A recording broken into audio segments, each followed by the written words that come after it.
What's going on, guys? It's Alex Kennel coming at you live on YouTube with some NFL picks for Week 8. Kind of got a little bit of a busy week, so I want to get these knocked out as soon as I possibly can.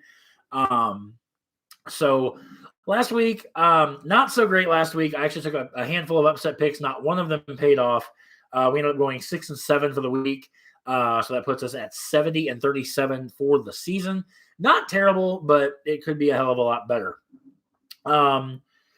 So some big news coming up. The Thursday night game coming up. I was about as amped could possibly be for this game. The 6-1 Green Bay Packers taking on the undefeated Arizona Cardinals at 7-0. If there is a team right now, well, prior to the news that broke yesterday, that could have beaten the Arizona Cardinals, it would have been the Green Bay Packers. However, the Packers have put Davante Adams on the COVID-19 list. Apparently yesterday, Davante tested positive for the virus. So the likelihood of Davante playing Thursday night against the Cardinals is highly unlikely. Not that Green Bay can't still do it. I'm seriously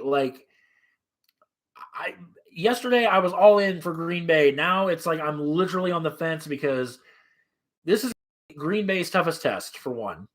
It's also going to be Arizona's toughest test because the only team that is overly worthwhile that Arizona has played this year thus far has been the LA Rams, and they actually beat them pretty decisively. So, that being said, also Packers defensive coordinator Joe Barry out. He tested positive for COVID-19 as well. It hurts to do this. I'm making this pick with my head, not my heart. I'm taking the Cardinals over the Packers because of the whole, the Packers' top weapon per se is likely not going to play. Yes, there's still Randall Cobb. There's still Alan Lazard. There's still Mercedes Lewis. There's still Equanimous St. Brown. There's still playmakers that could do it. But like I said, I'm making this pick with my head, not my heart. I want Green Bay to win, obviously, as a Packers fan, but logistically, I got to give it to Arizona at home. I have to. Don't want to, but I have to. That being said, like I said, I've said with these pick videos, I am literally going to be – I'm going to be impartial. I'm picking these just as a fan, not as a fan of any team. So next up, we have the 5-2 Cincinnati Bengals taking on the 1-5 New York Jets. The Jets are a mess right now. They just lost Zach Wilson. Zach Wilson's going to be out for, I've written down 2 to 4 weeks with a PCL sprain. The Jets just recently got Joe Flacco back via trade with Philadelphia. I didn't even know Joe Flacco went to the Philadelphia Eagles or to the Eagles. But Mike White, never heard of this kid. I guess he's a rookie. Projected to make his first start this Sunday. And what a hell of a way to start with the upstart Cincinnati Bengals. I have the Bengals winning this game all day. I think the Bengals, that massive victory over Baltimore last week, was a statement win. And I do believe the Cincinnati Bengals are the front runners to win the AFC North. I got Cincinnati all day, every day in that game. Next up, 5-2 Tennessee Titans taking on the 3-4 Indianapolis Colts, both coming off really big wins this last week. Division matchup. Tennessee won I think these two played earlier this season, if I remember right. But Tennessee got the better of that one. I look for Tennessee to do the same. I've got Tennessee winning this game. Feed the ball to Derrick Henry. That's been kind of the mantra for Tennessee. A.J. Brown for the Titans came back last week, had a really good game. So, yeah, I'm not impressed with Indianapolis. I mean, they beat a banged-up 49ers team last week. Doesn't really do a whole lot for me. I'm all in for Derrick Henry. I've got Derrick Henry on my fantasy team this year. So give me some Derrick Henry and give me the Tennessee Titans over the Colts. Next up, we have the 6-1 Los Angeles Rams taking on the 1-6 Houston Texans. Boston Sports Report. Nice, man. Thank you so much. I appreciate that. Thank you for being here. I appreciate that. I normally don't have live viewers, so thank you very much. I appreciate that. 6-1 Rams, 1-6 Texans. Not really going to spend a lot of time on this game. I got the Rams all day on this game. Texans are going to be very interesting before the trade deadline if they trade Deshaun Watson. Very interesting to see how that's going to play out. But at the end of the day, the Rams, Matt Stafford is just thriving in his new home in LA. Houston is in complete rebuild. They beat the Jaguars in opening week. So yeah, I've got the Rams hands down, probably by double digits. The way that the Rams are playing right now, way too much LA. So I got the Rams in that one. Next up, AFC North Battle, as the 3-3 Pittsburgh Steelers coming off of taking on the 4-3 Cleveland Browns. This one I kind of flopped on a couple times because I can see it going both ways. The Browns are marred by injuries right now. Baker Mayfield with the labrum issue. Nick Chubb is questionable coming into Sunday as well. I've got the Browns winning in a close game just on account that they're at home. They did just enough against the Broncos. I think the Browns have a better defense than the Steelers do, oddly enough, even though Pittsburgh has Minkah Fitzpatrick, TJ Watt, among others. I got the Browns winning, and the Browns winning in a very close game. This is going to be interesting now. 2-5 Philadelphia Eagles at the 0-7 Detroit Lions 2 weeks ago. I called the Jacksonville Jaguars to end their winless streak against Miami, which happened. And you know what? I'm going to do the same thing here. I'm picking the Detroit Lions to get their first win of the year. You heard me correctly. I picked Philadelphia last week. That kind of backfired on me a little bit. They laid an egg against the Las Vegas Raiders. The Lions are better than their 0-7 record shows. A lot of the games that Detroit has lost, they have been in until the very end. Last week against the Rams, no exception. And Rams are a far superior team than Philadelphia. But at the end of the day, I'm going to Babe Ruth it, if you will. I'm calling my shot. I got the Lions getting their first win of the year over Philadelphia.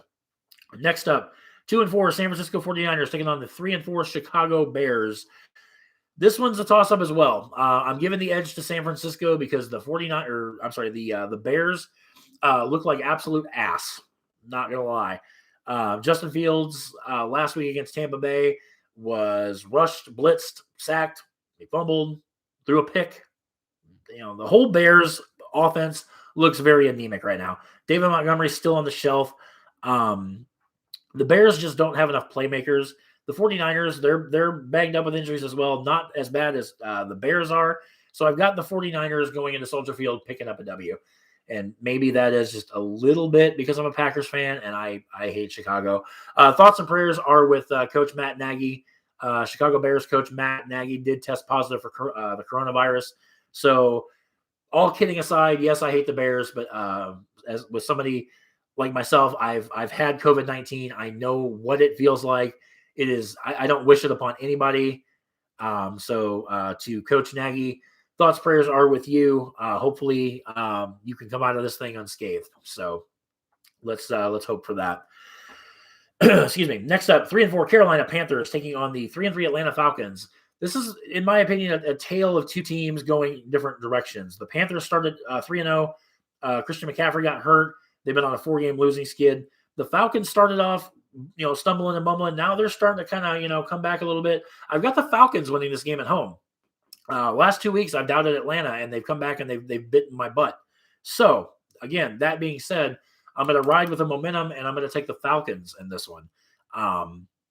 Like I said, watch Carolina have a resurgence and, prove me wrong. But, like I said, for video purposes, I'm taking Atlanta over Carolina. Next up, the 1-6 Miami Dolphins. Speaking of a team on the decline, Miami won their opener in New England and have now dropped 6 straight. Taking on the 4-2 Buffalo Bills, coming off of a bye after that amazing game against Tennessee 2 weeks ago. I think Buffalo has the advantage in every aspect of this game. I think they're going to be coming in hot. They're going to be coming in sharp. Miami is no Tennessee. So I do like Buffalo in this game. I think Buffalo has the better team. And quite frankly, Miami, I love what Coach Flores has done down there, but I don't think Tua is the answer at quarterback. I know Miami has a few injuries as well. So should be interesting to see how, Ruben G, Sports Talk, just subscribe to the channel. So Ruben, thank you so very much. I appreciate that very, very much. Sorry, that just popped up on my phone. So that's why I was like, oh.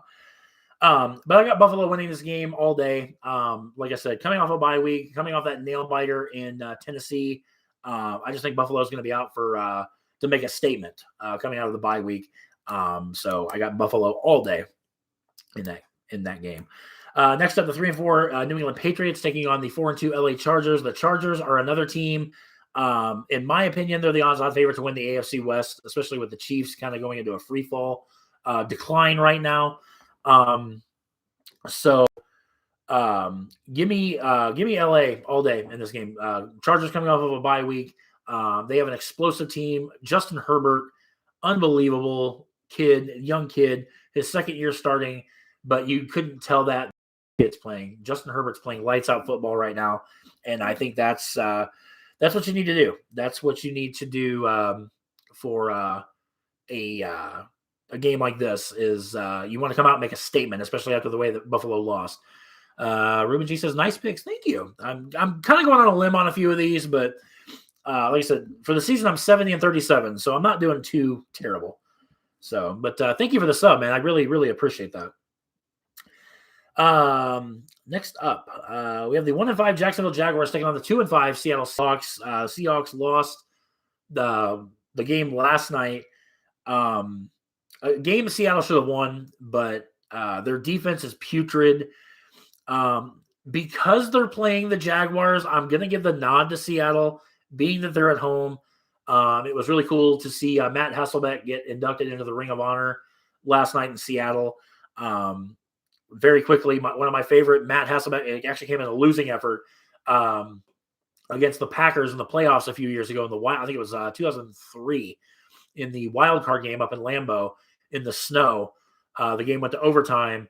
The Seahawks won the coin toss, and Matt Hasselbeck famously said, "We want the ball and we're going to score." And Hasselbeck's first throw in overtime was intercepted by Al Harris and ran back for a touchdown, which eliminated Seattle. But Matt Hasselbeck, I think, is a class act. It was great to see him go into the Ring of Honor last night. But again, Seattle, obviously, Geno Smith at quarterback. One thing that just aggravates the crap out of me is the underutilization of Tyler Lockett.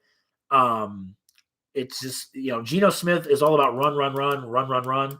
And don't get me wrong, if you have a legitimate running offense, there's nothing wrong with that.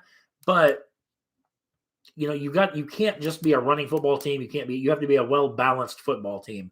And Seattle right now is not. When Russell Wilson comes back, rumor has it he might be back as early as November 14th, which is a game against Green Bay, which that would really be a boost to them. But Trevor Lawrence and the Jaguars, they've been struggling all year. I don't think this is going to be any different. Trevor Lawrence has a fuck ton of interceptions, a fuck ton of turnovers, rather. I think that's going to continue with this Seahawks defense. Seahawks defense, I believe, through the air or total yards, I think are the worst team in the NFL as far as yards. They give up the most yards in a game or in every game. But I'm going to roll with it, and I'm going to go with Seattle. I don't see Seattle losing 6 games this early in the season, but we'll see. Next up, 2-5 Washington football team taking on the 3-4, Denver Broncos. Broncos are another team, started 3-0, but Colin Cowherd would go on record to say they were the 4th best team in the NFL at one time, which I thought Colin was out of his mind when he put them at number 4. The Broncos have come down to earth, if you will. They've lost 4 in a row. But I think they are better than Washington. I'm going with Denver at home. I'm going with the Broncos to get off the snide, so to speak, and pick up a win there. Sunday night matchup. This should be a beauty, really. 7-1 Dallas Cowboys taking on the 3-3 Minnesota Vikings. This is going to be a tough game. This one was very, very tough to call. But I'm going with, I believe Dallas is favored by 3. I'm going with Minnesota in this game. I'm taking the Vikings at home. The Cowboys, are they legitimate? You bet your ass they are. They should have beaten Tampa Bay. If anything, Dallas should be 6-0. Had Greg Zuerlein hit the 2 field goals he missed in that game against Tampa Bay, we'd be looking at Dallas and Arizona as the undefeated teams in the league. But I kind of feel like this is a trap game for Dallas. Coming off a bye week, Dak Prescott's banged up, has a calf injury. And like I said, I could be completely off my mind, but I'm taking the Vikings at home. If this was down in Dallas, I'd take Dallas, no questions asked. But I'm going to go with the Vikings at home. Monday night game, the 2-5 New York Giants taking on 3-4 Kansas City Chiefs. I can't even believe I'm saying that Kansas City is sitting at 3-4 in their respective division. However, it's a home game. It's against the Giants. The Giants are banged up with injuries as well. The Chiefs have got to turn this thing around. There for at the start of the season, I kind of thought Kansas City would be the obvious front runner to represent the AFC in Super Bowl 56. However, that distinction, in my mind, has basically trickulated over to Buffalo. I do think right now Buffalo is the team to beat in the AFC, and that would make me very happy. Buffalo has never won a Super Bowl. They went to 4 straight in the early 90s, 25, 26, 27, 28. Only team in NFL history to make 4 straight Super Bowls, let alone lose all 4 Super Bowls. Scott Norwood, wherever you are, I'm sure that Super Bowl 25 game still haunts you to this day. But that being said, Boston, check my video, week 8 picks when you can, bro. Appreciate it. Oh, absolutely, my friend. I will actually, as soon as I get off here, I will check that out when I wrap up here. Actually, I might even throw you guys a sub. So, but the Viking, or I'm sorry, let's talk about the Chiefs and Giants on Monday night. I do like the Chiefs in a bounce back game. Patrick Mahomes has cleared concussion protocol, so he is likely going to be starting. Mad respect to the Giants. They beat the living daylights out of Carolina this past week, and that was a surprise. But I just don't see the Giants beating, I'm not saying Carolina's great, but Carolina's a decent team. Still not sold on Sam Darnold, but hats off to the Giants for a big win last week. But I'm taking the Chiefs at Arrowhead or whatever they call it now. For the longest time, it was Arrowhead. Now they've changed it to something longer. But bye weeks, only 2 teams on a bye, the Baltimore Ravens and the Las Vegas Raiders on a bye this week. So just to recap, I have the Cardinals over the Packers, the Bengals over the Jets, the Titans over the Colts, the Rams over the Texans, the Browns over the Steelers, the Lions over the Eagles, the 49ers over the Bears, Falcons over the Panthers, Bills over the Dolphins, Chargers over the Patriots, Seahawks over the Jaguars, Denver over the Washington football team, Vikings over the Cowboys, and the Chiefs over the New York football Giants. So there we have it. Like I said, guys, wanted to get this video up early. Got to work the next couple nights, and then my wife and I are both off on Thursday, and we have a whole day planned together. So this is probably going to be the best day to get these picks up. So, like I said, rolling with Green Bay. I want Green Bay to win because but like I said, given the news that came out with Devontae Adams and Joe Barry, likely unavailable for the Thursday night game due to testing positive for COVID-19. I think Green Bay has a chance, but like I said, that pick strictly with my head, not my heart. Because if it was with my heart, I'd pick Green Bay every week. But anyway, guys, that's going to wrap this video up. Again, Boston Sports Report, Ruben G Sports Talk. Thank you guys very much for the views and the sub. And I'm going to go check out Boston Sports Report right now. And do me a favor, guys, do the same. And show both Boston Sports Report and Ruben G Sports Talk some of that love as well. So thank you guys so much. I love you guys so very much. And I will catch you guys in the next video. Take care, guys.